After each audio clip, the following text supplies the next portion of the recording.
drafts, and looks like Echo will be first pick, banning out Uranus as well as Diggy. The Diggy is very interesting. Red Giants banning out Kadita as well as the E. I think I know why they are banning Diggy right now, because a lot of Yaoi hero are CC hero. Right. Yeah, right. He doesn't want like being disturbed by the time journey from Diggy, and they can just use the counter setup strategy.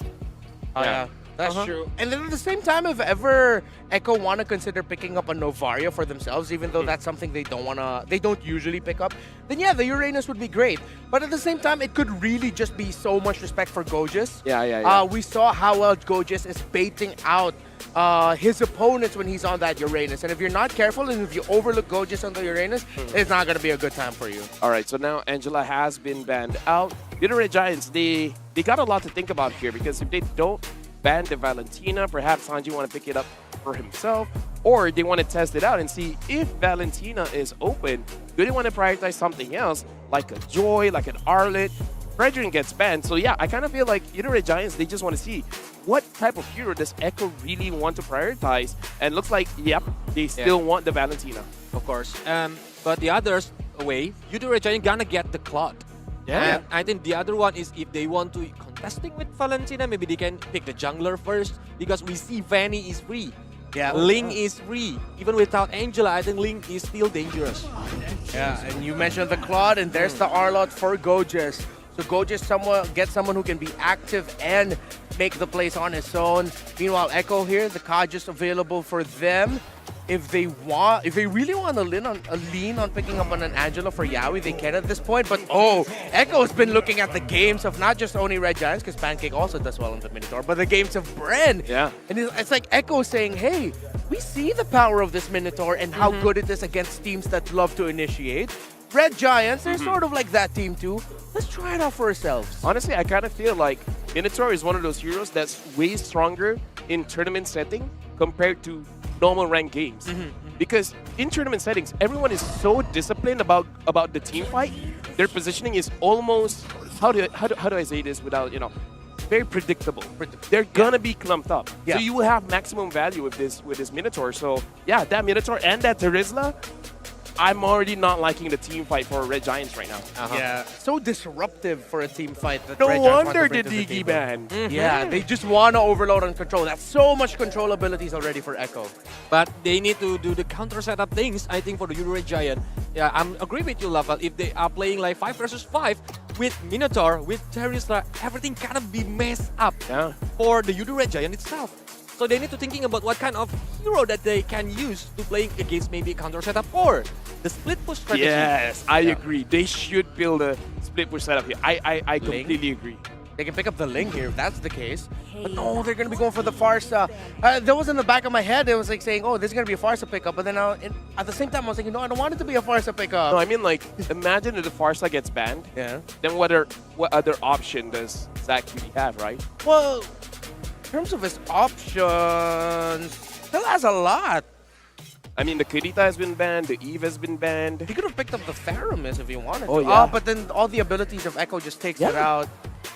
Yeah, they just needed to pick up the Farsa. Plus, I think it's just in case if they get punished early game, and then their base is exposed, they gotta find a way to make sure that the Echo cannot end it. Yeah, that's true. Plus, the wave clear that a Farsa brings to the table makes it easier to split. Yeah. If ever they want to play macro, this doesn't necessarily have to be a team fighting Farsa. Just clear the waves while the Claude and whoever else is split pushing can split push.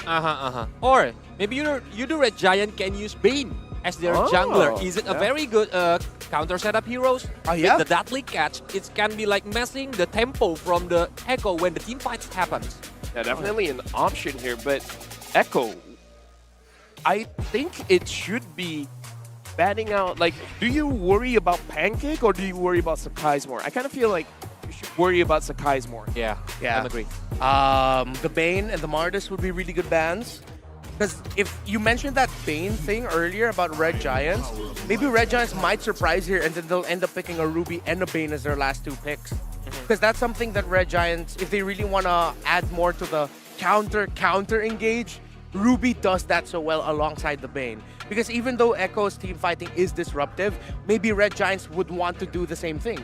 just be equally disruptive and annoying in team fights. Because with being annoying, I think it can make the Yudu Red Giant losing their focus and like just go back without discipline. And that's why when Eco will gonna try to get a lot of objective from the Yudu Red Giant, but they banning their own Link. I think Link is a good hero for doing the split push if they want to use the split push strategy. But there is another hero like maybe Hellcurt, maybe Hayabusa. Yeah. If we know, if you look at the Sky's heroes pool are mostly assassin. Or maybe they don't want to split push. Because here's the thing. Sakai's yesterday, using an assassin in the jungle, was pressured very heavily, right? He could not get his purple buff. Whenever he wants to get to his orange buff, it's not there anymore. So I think they're being very wary about that. Yeah. So it's possibly going to be a very, very last pick. And maybe in this game, he's just like, I just don't want the Link. I can use other assassins. I just don't want to use the Link. That's a great ban there by Echo. Yeah, that's probably what he wants. Yeah, so the Martis would be a great option. You mentioned the Bane as well. Lancelot still on the table if they want to go for that. The guy also has a game as a Paquito. But right now, up against all of that, I don't want to play a Paquito. Yeah, I don't want to play. So Martis? Martis probably might be what they're leaning into. With the anti-CC from the Mortal Coil, I think Martis is good, especially when during the contest Yeah. on the Lord or even the Yeah, Turtle. exactly. With all that control abilities, having the Mortal Coil would be a great utility for Red Giants to have in their jungle. But So then, maybe Martis Ruby. but then what? Why don't just in Akai then? Oh, that'd be good too. Yeah, but it looks like they're picking up the Kufra. So I think it's okay, but I don't know. When I see a Terizla and a Minotaur, it's potentially good, but I do worry that the Kufra will have a wrong engage and just get heavily punished. Yeah. Because if he just get wrong one momentum, it will get the domino effect. The other teammates are gonna taste the pain. Yeah.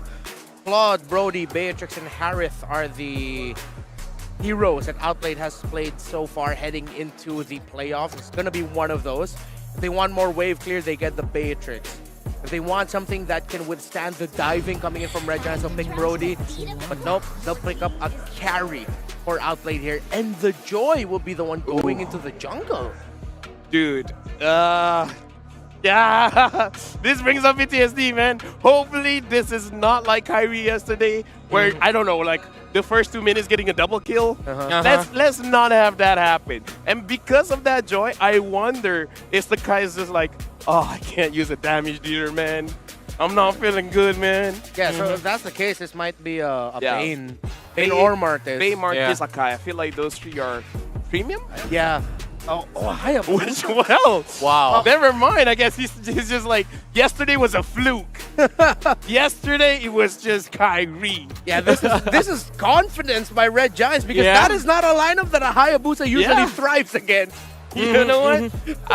I don't know what to say. I'm throwing it over to the casters. You guys can have fun.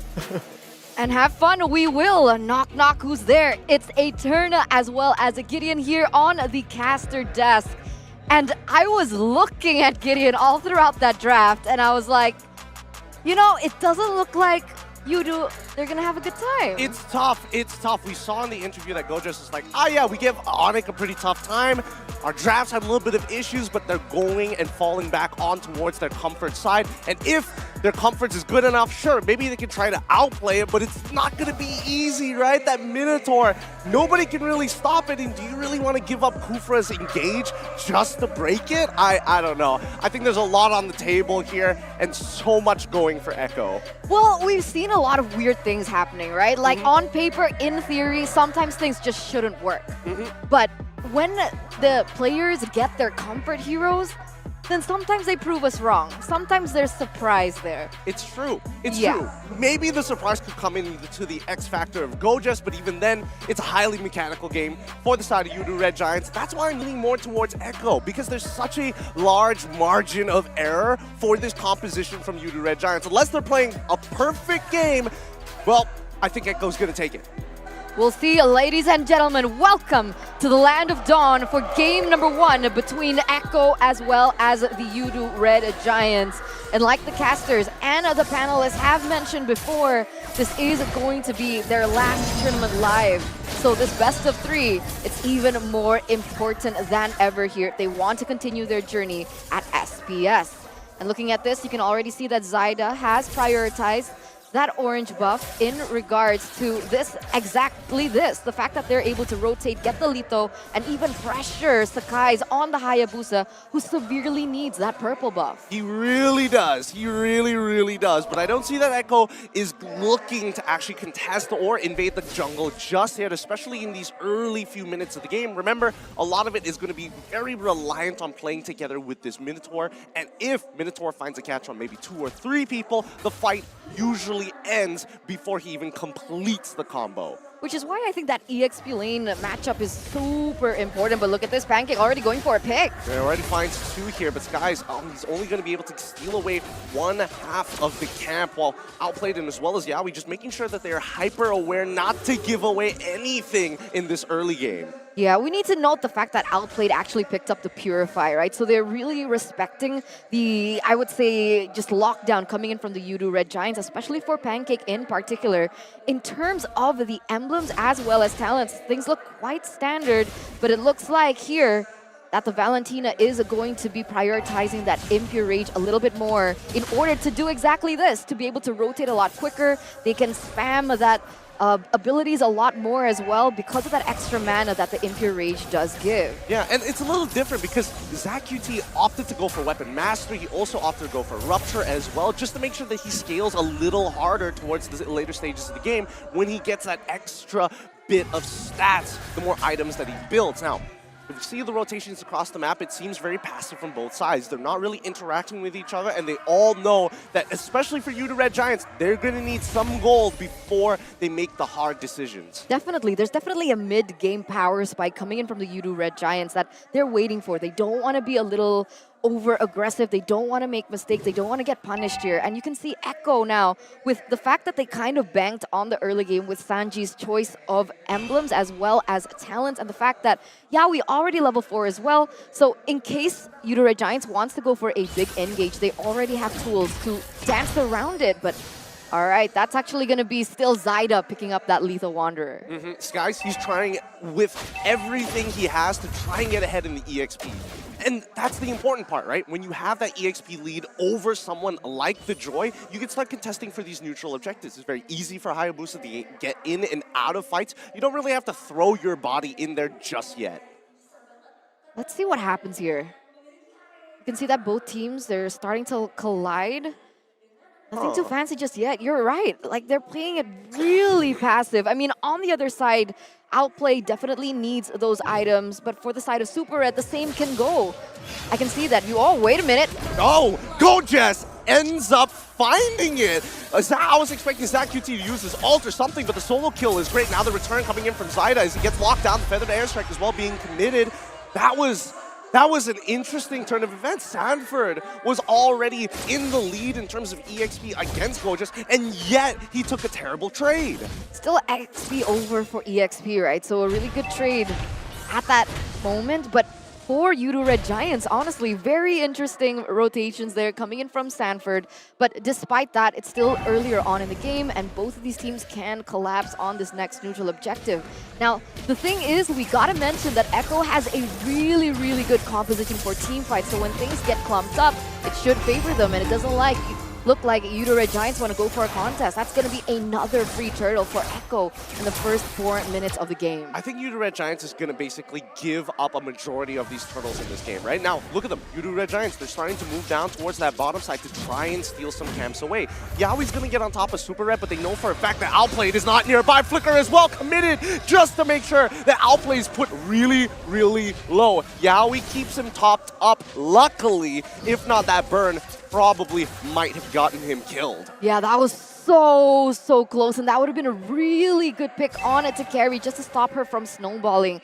And it's crazy, right? Because I would have thought that this gold lane matchup would have favored on the top side here. That's what? That's a tier 1. That's a free turret for Echo. Yeah, I don't know. all right. It looks like a lot of things are being missed here by the EXP side with so much focus down by bot, I suppose. Somehow, wait, hold on. The Oki Shadow Kill has been committed onto Sanji's side. Can he actually get back out? Yeah, Sanji didn't have to do too much there, but that means that any kind of initiation from the side of Yudu Red Giants, they're not going to go for it any longer. No, they're waiting. They're waiting right now, even for Yudu Red Giants. And what I really wanted to talk about earlier on was that gold lane matchup. The fact that Super Red was given a really good lane against Outplayed, but even then, they're so equal in terms of gold. There's barely a difference here. All right. So Super Red is ahead by just a little bit, 400 gold. 400 gold? Okay, that's not too bad. So it does mean that the pressure applied by Yudu Red Giants has actually gotten some form of profit. But with that move down towards that bottom side, look at Zaida. He's level 10 compared to Skies, who's currently at level 9. It's about the movements across the map, the small little details here that Echo is really taking advantage of. Which is hard. It's difficult, right? Because what do you want to bank on if you're Yudu Red Giants? In this case, you can't go for neutral objectives with that disparity in the EXP. But it looks like with the way that Yudu Red Giants are collapsing here, they might want to go for a contest. Yep, they're going to make an attempt. They know Minotaur's down on the bottom side. His penalty zone is already being used. Sanford in danger, ends up dying to the final slash regardless. Electrifying Beast looking for anybody. Gojas is low. He's stunning it up. Flickers away. Yaoi jumps on top of him. Gojas tries to buy a little bit more time and pulls the rest of Echo towards the turtle to keep the rest of Yudu Red Giants alive. I don't know if Skies can get this. Yaoi's positioning for it, but no. Zaida is the one walking away with the turtle. Yeah, still predictable, right? Like we mentioned before, Echo definitely has an advantage in terms of these neutral objectives because of that level lead. They go for a 1-for-1 trade for both of the EXP laners, but at the end of the day, it's still Echo being able to pick up the advantage.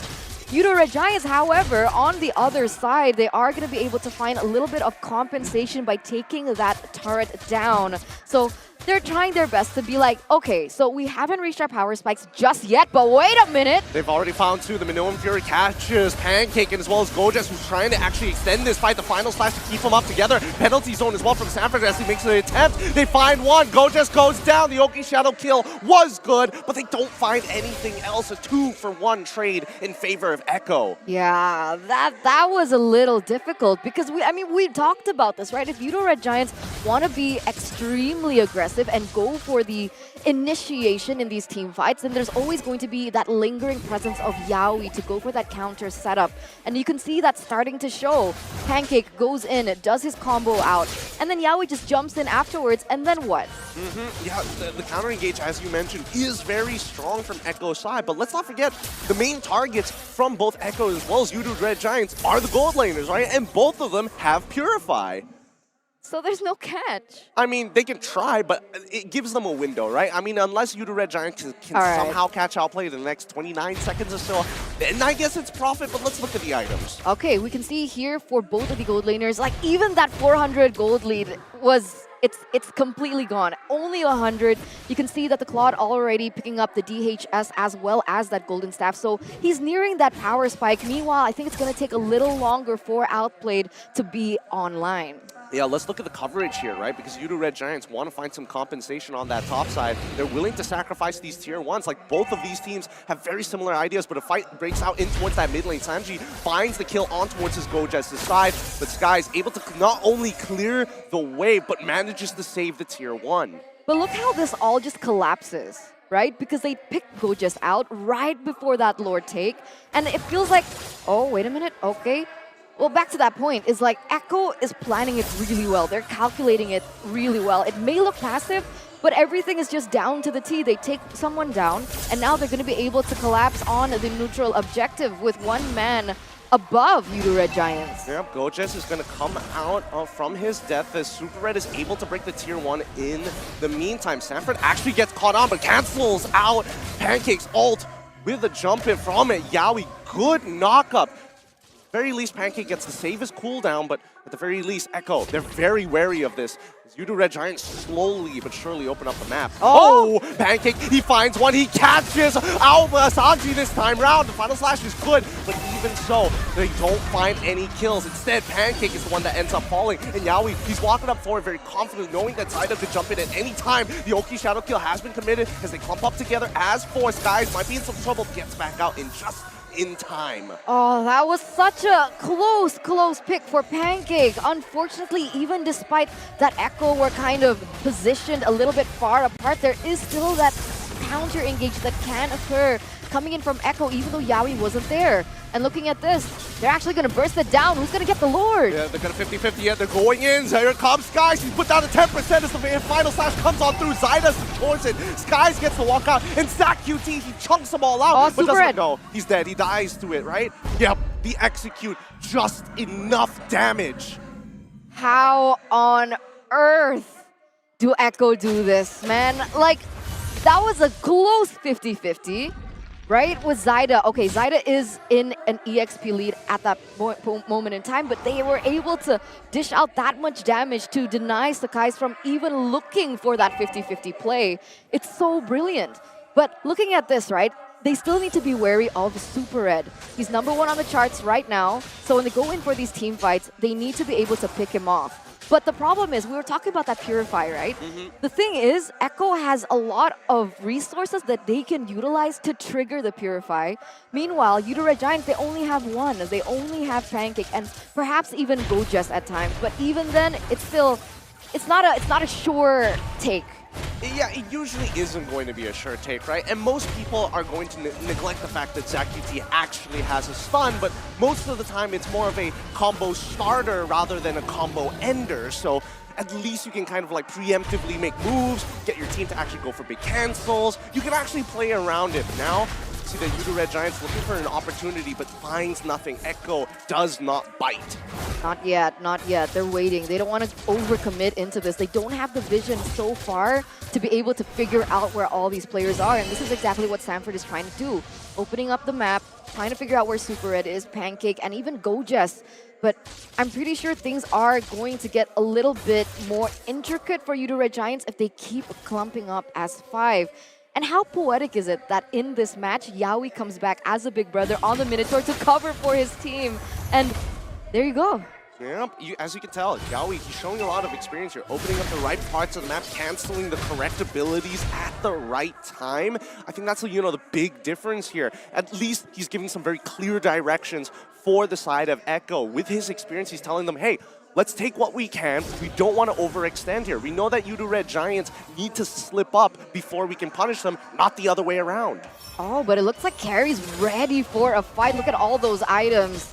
Red Giants, they need to be careful. If I was Pancake, I'd be frustrated, right? Already with the corrosion slide, even the wind of nature, DHS, as well as that golden staff. She's ready. We say that, but we look back to Super Red, he also is stacking up his items, right? Pretty much the exact same build. The only thing he's missing out on is the pants because really, he's not afraid of dying. He just needs to dish out enough damage so that Skies or maybe even Gojes can finish them off. The difference is now, if they go for a 1v1 team fight, he can't won out of the damage coming in from carry. Well, that's true. That is true. The 1v1s might be hard, but I think they play very different roles, right? Red Giants, they want to go in, go out really quick. Echo, they want to drag it out as long as they possibly can so that they can get the actual benefits from their marksman. In the meantime, now this is a very important neutral objective. Luminous Lord is available for Echo, and I don't think Red Giants want to live under this oppressive state any longer. And now we're finally at the point where both of these junglers are on an equal EXP level. So the 50-50 is real. This can go either way, and all resources are up. You just need that trigger, that final decision making coming in. And you can already see here Sakai is getting ready with that Lord already at half health, Gideon. It's getting tough. Skies and as well as Super Red already revealed themselves in that mid lane, and Zyda is positioning himself pretty far. They're going to try and reset this Lord, bring it back down to 75% as Yawi jumps on in, terrifies, and Pancake now out of position. Here, they have no means of engage other than Gojes. Echo now retake control over the Lord once more and start posturing for it. Oh, Pancake is there, but he's really low. So is Yawi. As the guys goes in. He's trying to break the immortality. He's already using the Oki Shell kill to try to make that happen. He's already chunked out, outplayed to at least 40% of his HP. Now Gojas goes back in. Pancake misses the engage, but the final slash looks to be good, but the Minotaur is able to get the Minotaur off just in time. They cancel out a majority of the abilities. Yudu are left scrambling as the Lord has been secured by Echo once again. That's a 2-4-0 trade. Make it even a 3 if you include that Lord marching down in the bottom lane. And things couldn't go even more wrong for Yudu Red Giants up until this point. Luckily, ZQT is still up and available as their source of artillery. They should be able to clear, especially now that we see that Super Red is here as well. I don't think they're going to lose most of their inhibitor turrets. One goes down though. All right. That's the Luminous Lord side, so that's to be expected. Skies is trying to clear up this top side, but neither does he want to be put in a position where he dies off early on into the fight, right? Super Red, he's got plenty of damage, but it's very hard for him to get these free hits. Samford and as well as Yaoi have been gunning for him every single team fight. Oh, Pancake. Pancake! Ooh, very close. Good footsies. But oh, the Oki Shadow Kill finds the kill on towards Sanji's side. Skies is able to get on out of there. We're talking about scaling. The scaling is good. Minoan Fury collapses on towards 2. Can they at least get the kill onto Yaoi? They secure it for Super Red. That's definitely the perfect example of how Yudu Red Giants need to capitalize on their composition. Make it a little bit more messy for Echo. Look for these picks because they have the composition to do so. Pancake already charging here, actually missed the Sanford, but look at Yudu Red Giants turn it around here in the 17th minute of the game. No way, are they going to get an inhibitor turret off of this? I mean, they're trying to hold them hostage, making sure penalty zone it gets canceled out as well. Good final slash coming in from Gojas' side. His reaction time is extremely key in this matchup, but man, Yudu, they are scaling fast. They are scaling very, very hard. And this is where things get interesting for the Yudu Red Giants, right? You mentioned earlier on Weapon Master on ZQT as well, so even more damage is to be expected.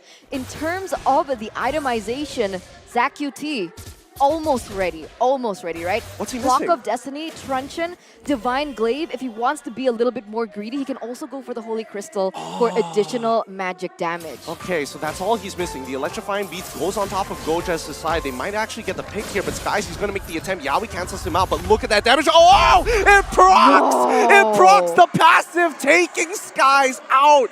Oh, boy. That's not what you want to see for Yudu Red Giants. Definitely not. 35 seconds until he's able to spawn back up, and look at the countdown timer on the Lord.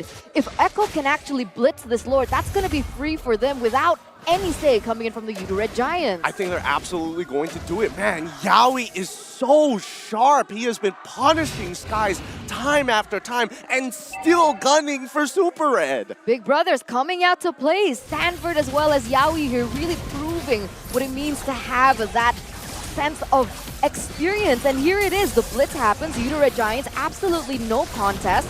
Another free Lord take for Echo. And that pushes them to how many gold is that? 8,000 gold? Man, yeah, that is an 8,000 gold lead here. Soon it's not going to matter, but right after this Lord, so Echo, they need to put, either they close out this game or they look for as much punishment as possible onto Yudu Red Giants. And so far, Echo have been playing extremely clean, and Yudu Red Giants have been slightly on the back foot, but they've been trying to keep it toe-to-toe with Echo. It's so tough. That Lord is going to be marching there in that bottom side. Well, I guess, again, they do still have wave clear, right? Oh. They do... Oh! He finds Outplayed! He finds Outplayed, takes his purple, and now he's on the run. He has to commit to this. Skies, he's doing everything that he possibly can without a marksman and no jungler. Now it's up to the 4v4 by Yudu Red Giants. They have to clear the waves. The Feathered Airstrike will protect that top side, but however, they're taking their time with the Lord down bot. They know they can stall it for a good amount of time. Skies, did he just single-handedly turn this push from Echo? Worth it. I was gonna scream that entire time, worth it. Sekai's traded for Outplay, the Siege, the only Siege that Echo has. Definitely worth it, you're right. What a play by him. And now Yudu Red Giants, they're coming back into the game. They're pushing it, they're forcing it to become 20 minutes. And when we took a look at the items here, you can even see that Sekai's is going full damage. He's like, you know what? no defense today. All I need is to trade outplay, and it's worth it, right? Hunter Strike, Malefic Roar, BOD, Endless Battle. He's going full out. Yeah, I mean, if you're in outplays position, like at that point, you can just all you gotta say is like, wow, that's unlucky. It's not like I wanted to use my Winds of Nature or anything. I had somebody standing next to me. It's just RNG. You cannot tell where these annoying shadow kill procs are going to happen, even if you've got a buddy standing next to you. And that's so cool. That's so interesting because I really need to see that replay of that particular play. But where was Yaoi in that? Yeah, I mean, he was a little further off. It was Sanjin as well as Outplay just standing, actually no, Sanford as well as Outplay just standing side by side at that point in time. They saw the engage actually happen. They got close together, but at a certain point, it's just, what can you really do about it but hope not to die, or maybe you have to use a resource in that particular situation. And even with that, it feels like Echo, they're still going to play riskily. Is that a word? Riskily? It's okay. We'll make it a word for Eterna. Yeah. No, I get where you're coming from. I think that Yudu Red Giants need to roll the dice if they're going to get any leeway against Echo, because their macro movements across the map, they've been able to sift gold in so many different places, and Echo can't really do too much about it because, again, it's a push and pull, a give and take. That and the fact that with Yudu Red Giants having the Claude on Super Red, they have a lot of leeway and mobility to play this map around, right? Just an instant free tower that— Oh no, we didn't see that.